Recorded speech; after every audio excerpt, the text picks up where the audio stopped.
जन्माष्टमी पर आइए मैगी पाक तैयार करते हैं। मैगी पाक तैयार करने के लिए मैंने यहाँ पर कुछ ड्राई फ्रूट्स लिए हैं। नारियल का बुरादा लिया है। यहाँ पर ये नारियल का बुरादा मार्केट से ले सकते हैं, घर में कद्दूकस कर सकते हैं। बादाम लिए हैं, काजू लिए हैं, चिरौंजी ली हैं,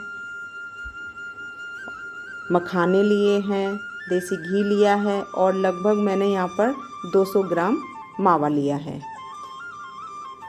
यहाँ पर थोड़ी सी मैंने इलायची पाउडर लिया है, लगभग 1 चम्मच, और ये केसर ली है। केसर ऑप्शनल है, अगर आप डालना चाहें तो डाल सकते हैं, नहीं तो स्किप भी कर सकते हैं। इनमें से जो भी ड्राई फ्रूट्स आप लेना चाहें वो ले सकते हैं। लेकिन मैगी पाक हमारा बनता है तो उसके लिए ख़ास चीज़ हमारी होती है मैगी, यो खरबूजे की बीज की होती है। चीनी मैंने यहाँ पर ली है 500 ग्राम, यानी कि आधा किलो यहाँ पर। और बाकी मखाने जो लिए हैं मैंने वो 100 ग्राम लिए हैं। और साथ में एक चीज़ और ली है जो आप देख रहे हैं इसके अंदर, यहाँ पर है वो हमारा गोंद। तो इस तरीके से मैगी पाक बनाने के लिए मैगी हमारे लिए बहुत ज़रूरी है।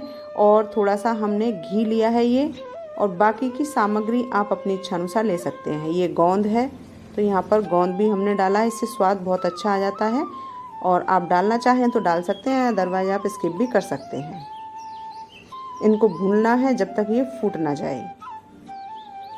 तो यहाँ सबसे पहले हम गैस पर कढ़ाई रखते हैं और गैस ऑन करने के बाद कढ़ाई के अंदर जो है हम सबसे पहले यहाँ पर खरबूजे के बीज को भूनना है तो उसको यहाँ डाल देते हैं। गैस फ्लेम हमें बिल्कुल स्लो रखना है वरना ये जल जाएंगी। तो एक तरफ हम अभी इसको ढक देते हैं और दूसरी तरफ गैस के ऊपर हम दूसरी कढ़ाई रख देते हैं ताकि चाशनी हमारी तैयार हो सके। चाशनी हमें खड़ी चाशनी तैयार करनी है, यानी कि हार्ड, क्योंकि इसकी बर्फ़ी हमें तैयार करनी है। तो यहाँ पर सारी चीनी हमने 500 ग्राम चीनी ली है, इस चीनी को यहाँ डाल देते हैं और इसमें 1.5 कप पानी डाल देते हैं। पानी ज़्यादा नहीं डालना है वरना खड़ी चाशनी तैयार करने में बहुत समय लग जाएगा, और कम पानी डालते हैं तो चाशनी हमारी अच्छी और जल्दी तैयार होती है। इसे चलाएंगे ताकि इसकी सारी चीनी घुल जाए। और दूसरी तरफ हमने यहाँ पर ये खरबूजे के बीज डाले हैं, इनको हमें भूनना है। जब ये चटकना शुरू कर दे तो बाहर निकलना शुरू हो जाता है, इसलिए इसको ढकते हुए हमें भूनना है। तो ये लीजिए, हमारी मैगी भुन चुकी है, इसे हम बाहर निकाल लेते हैं।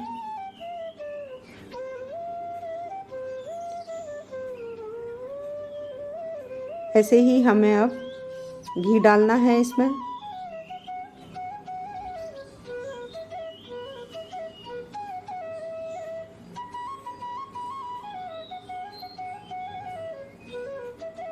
अब इसके अंदर सारी ड्राई फ्रूट्स जो हैं वो एक एक करके भून लेनी है। मखाने लास्ट में भूनने होते हैं क्योंकि जितना भी घी होता है फिर मखाने एब्जॉर्ब कर लेते हैं। ड्राई फ्रूट्स आप अपनी पसंद के अनुसार कोई भी ले सकते हैं, इसमें से घटा बढ़ा भी सकते हैं काजू बादाम को, लेकिन चिरौंजी ज़रूरी होती है। तो यहाँ पर लास्ट में अब मखाने हम भूनते हैं क्योंकि जितना भी घी होता है एक्स्ट्रा वो सारे ये सोख कर लेते हैं। अब इसी कढ़ाई के अंदर हमें सारा घी डाल देना है ये, और इस घी को हम स्लो, पहले तो तेज़ करनी है आँच हमें। ये गोंद है, इसको भूनना है इसके अंदर। तो ये बहुत जल्दी जल जाता है और ऊपर ऊपर से जल जाता है, अंदर से ये कच्चा रहता है। तो इसलिए हम इसको अभी नहीं डालते, हम इसको अच्छे से गर्म होने देते हैं पहले, लेकिन फिर गैस फ्लेम बिल्कुल स्लो कर देते हैं। तो ये स्लो कर दी है मैंने, ये गर्म हो चुका है।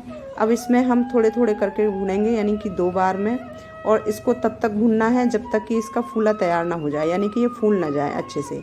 और दबाने के बाद हम ये देखेंगे कि ये अंदर से ऐसा तो नहीं है कि कहीं कच्चे रह गए हों, क्योंकि ये कच्चे हमारे दांतों के नीचे जब आते हैं तो पूरा स्वाद ख़राब कर देते हैं। इसीलिए धीमी आंच पर अब हमें इसको भूनना है। गैस फ्लेम हमें बिल्कुल तेज़ नहीं करना भूनते टाइम पर, क्योंकि फिर ये अंदर से कच्चे रह जाएंगे। और दोनों बार के हमें इसी तरीके से भूनने हैं। तो ये एक बार के भुन गए और दोनों बार के भी मैंने भून लिए हैं।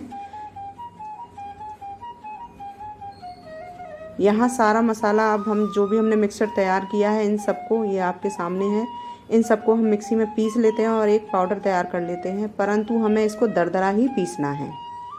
बहुत महीन बारीक पाउडर इसका तैयार नहीं करना। तो हम यहाँ पर इसको मिक्सी में पीसते हैं और इसका एक पाउडर तैयार करते हैं मीडियम। दूसरी तरफ हमारी चाशनी तैयार है, तो ये पाउडर भी हमने तैयार कर लिया और ये आप देख रहे हैं कि ये दरदरा है इस समय, तो ऐसा ही हमें ये रखना है। और इसको एक बर्तन में हमने करके अलग रख दिया है। ये देखिए इस तरीके से, क्योंकि साबुत थोड़े दिखाई देने चाहिए तो पाग में वो अच्छे लगते हैं खाने में। चाशनी हमारी यहाँ पर तैयार हो रही है, तो इस समय हम यहाँ पर केसर डाल देंगे और इलायची पाउडर डाल देते हैं। केसर ऑप्शनल है, अगर आपके पास है समय पर और डालना चाहते हैं तो डाल सकते हैं। तो चाशनी हमारी खड़ी चाशनी तैयार करनी है। हमें ये ध्यान रखना है कि मावा डालेंगे तो ये थोड़ी सी लूज़ हो जाएगी, इसलिए हमें इसको खड़ा बनाना है, बिल्कुल लगे कि हाँ अब ये जमने वाली है। इस एकदम टाइट जो चाशनी होती है उस तरीके से। तो यहाँ पर अब हम मावा इसमें ऐड करेंगे।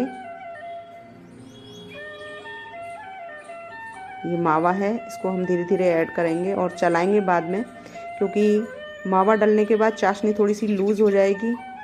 तो चलाते हुए हमें इसको डालना है, क्योंकि इसमें मावा के लम्स भी ना रहें, ये भी ध्यान रखना है हमें।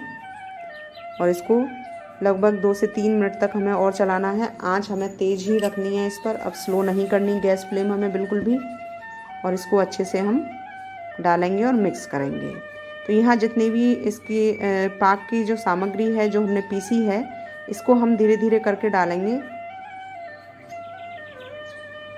ये नारियल पाउडर हमने डाल दिया है इसमें पूरा बुरादा। इसको भी अच्छे से मिक्स कर लेते हैं और धीरे धीरे करके बाकी सामग्री भी हम इसके अंदर अब ऐड करेंगे। एक साथ सारी नहीं डालनी, धीरे धीरे करके डालनी है ताकि अच्छे से ये मिक्स हो सके। दूसरी तरफ हमने थाल भी ग्रीस करके रखे हुए हैं और ये काम हमें पहले ही कर लेना होता है, क्योंकि फिर हमें फटाफट सारे काम करने होते हैं। तो हमने थाल को भी ग्रीस करके अलग रख दिया है और उनके अंदर हम इसको अब गरम को ट्रांसफ़र करेंगे। ये इस तरीके से हो गई, लग रहा है कि हाँ अब ये जम जाएगा, यानी धीरे धीरे गिर रहा है, तो यहाँ पर ये हो गया। गैस फ्लेम अब हम बंद कर देते हैं और थाल में सेट कर देते हैं। तो यहाँ ये मैंने सेट कर लिया है। आप चाहें तो गरम कतली को काट सकते हैं और आप चाहें तो इसको ठंडा होने के ऊपर काट सकते हैं। ये हमारे रूम टेम्परेचर पर आ चुके हैं और अब हम इसे जितने मन चाहे पीस में, बड़े छोटे जिस आकार में, उस तरह से हम इसको काट के रख सकते हैं। तो ये लीजिए, यहाँ पर हमारी मैगी पाक तैयार है और बहुत ही अच्छा स्वादिष्ट बनता है। जन्माष्टमी के अवसर पर हर घर में ये बनाया जाता है। आप भी इसे ज़रूर बनाइए। कैसी लगी विधि मुझे बताइए ज़रूर। हैप्पी जन्माष्टमी।